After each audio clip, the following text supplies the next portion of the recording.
Защо избрахме да сменим бруталната Хикс тройка с новия модел Maverick Air?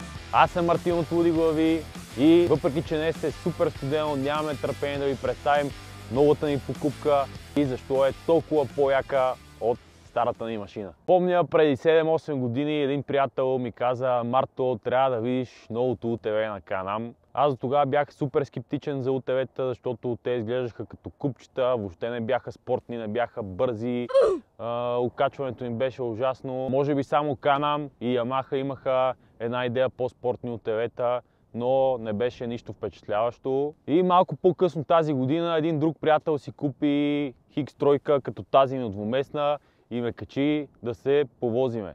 Направо си глътнах граматиката, както повечето клиенти, когато дойдат при нас, не могат да повярват за какво става въпрос. Понеже бях карал 7-8 години АТВ, имах представа от офроуд, знаех откъде, как може да се мине, с каква скорост. За 10 минути тази машина ми разби всички представи за офроуда. Летяхме през неравностите с такава скорост, с която ако бях минал с АТВ-то, нямаше да стане нищо здраво, нито по мене, нито по АТВ-то. Can-Am са като Apple в силните години. Ако помните преди 6-7 години, когато си купиш новия модел iPhone, си кажеш: човек, повече от това няма какво да направят тия хора, обаче след една година пак ти чупат главата. По същия начин са направили и Can-Am с този звяр. Сега нека започнем с външния вид на машините. Някои по-им харесва визията на Хикс тройката. На нас лично много по-ни харесва ерката, особено заради ето тези изнесени носачи и шенкели. Изглеждат футуристично, прилича много на богомолка. Една от най-големите иновации, които правят в тази машина, е, че слагат 7-степенна скоростна кутия с двоен съединител. Двойният съединител означава, че докато караш например на трета, чака само да включиш четвърта без никакво забавяне. За части от секундата се случва всичко. Усещането е брутално. За пръв път слагат скоростна кутия в такъв клас УТВ. До сега всички, включително и Хикс тройката, са с CVT кутия, която се задвижва от ремък. Минусът обаче на ремъците е, че се късат много често. Даже, както видяхте в предишния ни клип, ако не сте го изгледали, цъкайте тук да го изгледате, скъсахме ремък, докато снимаме новата машина. Лошото е, че при 3-4 късания, дори да имате усилка на кутията, се чупи и кутията, която струва около 600-700 лева, ремъка струва около 400-500 лева, така че сега ще разберем, но мислим, че скоростната кутия ще излезе доста по-евтина за поддръжка. Минусът обаче на скоростната кутия е, че ако искаш да караш по-бързо, да парзаляш в завоите и си на автоматичен режим, много често е в неправилната скорост и не ти достига мощност. Това се оправя, когато се научиш да караш на ръчен режим с помощта на перата, което придава усещане, че си в ВРЦ кола. Особено когато се сложи спортна генерация, машината почва да гърми на всяка смяна на предавките.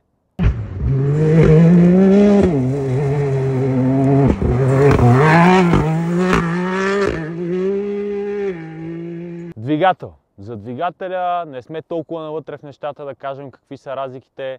Знаем само, че са дигнали с 100 кубика кубатурата, конете са 240, иначе двигателят си е 3-цилиндров Rotax двигател, както при Хикс тройката. Окачването. Тук вече не знам откъде да започна. Това е нещото, с което тази машина изпъква най-много пред всички нейни конкуренти. И сега ще ви разкажа една случка от миналата година. Както знаете, с Жоро Лудия се научихме да караме Хикс тройките на две гуми. Но миналата година на откриването на мотосезона Жоро точно си беше взел нова машина, ерка като тази, само че двуместна, и реши на околовръстното да я кара на две гуми. Публиката ни се изсмя много силно, защото той се опитваше в продължение на 10 минути да я изправи на две гуми, но така и не успя. Сигурно с 80-90 км се опитваше да я кърши на едната, на другата страна, но нищо не се получаваше. Машината седеше нивелирана за земята и не помръдваше дори сантиметра във въздуха. Това е благодарение на бруталното окачване, което са сложили тук. Нека започнем с нещо, което най-много бие на очи, а именно тези носачи и този шенкел, които са издадени така над гумата. На английски им казват Tone Knuckle Suspension, на български не знам как се казва, висок шенкел или нещо подобно, нямам идея как е точното наименование, но са супер революционни, защото досегашните УТВ-та имат много по-малко разстояние между двата носача, а тук, както виждате, разстоянието е в пъти по-голямо, което означава много по-дълго рамо. По-дългото рамо означава, че е много по-здраво окачването и много по-стабилно. Най-много се усеща, когато караш с бърза скорост през неравности, не усещаш никакви удари в кормилото, както при Хикс тройката, и е много по-директно, направо е гениално. Амортисьорите отново са на Fox, както при Хикс тройката, но по-нови модели. Те са вързани с Smart Shock система. Тази система имаше и при Хикс тройките, но тук е доста по-напреднала. Чете от десетина сензора по цялото УТВ постоянно информация и променя настройките на амортисьора за части от секундата. Новата машина е с 15 см по-широка от старата, което не звучи много, но от тези, които карат джипки офроуд или каквото и да е друго, знаят, че това е огромна разлика.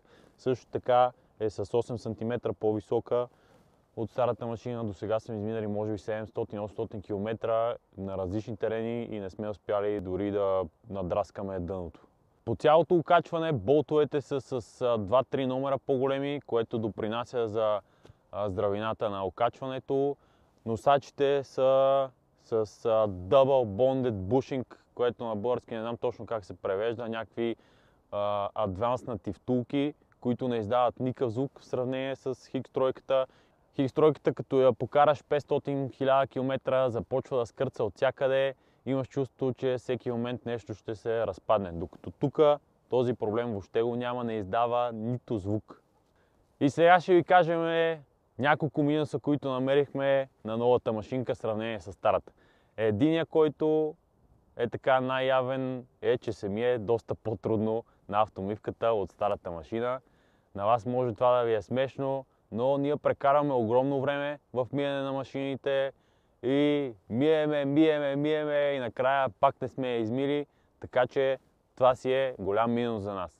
Другия минус, който успяхме да открием, е, че тук са използвали много по-разнородни крепежни елементи, като еврейски звезди, винчета, болчета, докато при Хикс тройката знаеш, че с една Т30, една 19 и една 13 можеш да разглобиш цялата машина. И третия минус, който много бързо открихме, е разхода на горивото. Тук е двоен. Сега пак може да се смеете, но това за нас си е много голям минус и то финансов минус. Накратко, това беше за машинката. Тепърва ще я караме, ще се запознаваме с нея, така че в бъдеще ще направим със сигурност още един клип за нейните плюсове и минуси.